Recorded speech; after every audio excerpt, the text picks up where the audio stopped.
we are going to talk about challenges and opportunities. So as organizations strive to streamline processes and enhance performance, they often encounter various challenges and opportunities along the way. So what are some of the key challenges and opportunities you have encountered in implementing lean practices? And David, maybe you can share your insights. Good. Yes.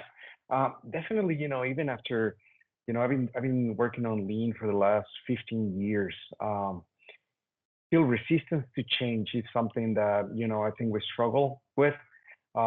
It is sometimes hard for people, or it's hard to explain the what's in it for me in some cases, right?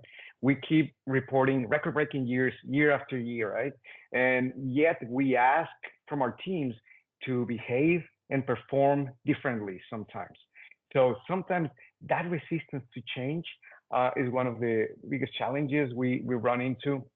But I truly believe that as leaders, once we help teams understand why we need to be more agile, more flexible, we can actually start outperforming some of our customers and competitors. We can actually help them understand why is it that we want to improve and start, changing the way we do things. Good. Thank you, David. Kelly, how about you? Well, I have to echo a lot of what David shared. I think resistance to change is at the top of the list, especially I think people search to find context and meaning in what you're trying to deploy. And so sometimes even the terminology of lean can turn people off. We need to make sure that it's understandable, it's relatable, and making sure that people can see that this is a mechanism to make their life simpler, to be able to perform easier and better in a more standard and disciplined way. And once we get through some of those barriers, I think it's much easier for the organization to embrace lean and continuous improvement methodologies. Good. Thank you. Sam, what about you?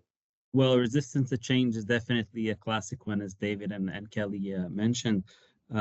So another one that I'd like to add is the lack of support from senior management. So that is definitely one that if you don't have, it will make your lean journey more complex and tedious. I learned an expression a couple of years back called pushing jello. So when you don't have the support from senior management, it's like pushing jello, which is technically impossible to do. Yeah, I agree. And with what Kelly was saying, I think you hit it on the head. Sometimes we misuse the word lean, and unfortunately in business, we've seen examples of reductions in workforce, and those are directly tied to lean in a lot of cases, which end up, removing the trust from associates and pretty much eliminating engagement. So yeah, I'm glad you guys mentioned those as well. I think an excellent point by Sam as well on the pushing jello concept, because from a leadership perspective, oftentimes they want to know, or we all want to know, what's the value, and it's sometimes difficult to quantify exactly what that is when you're trying to build a culture of performance.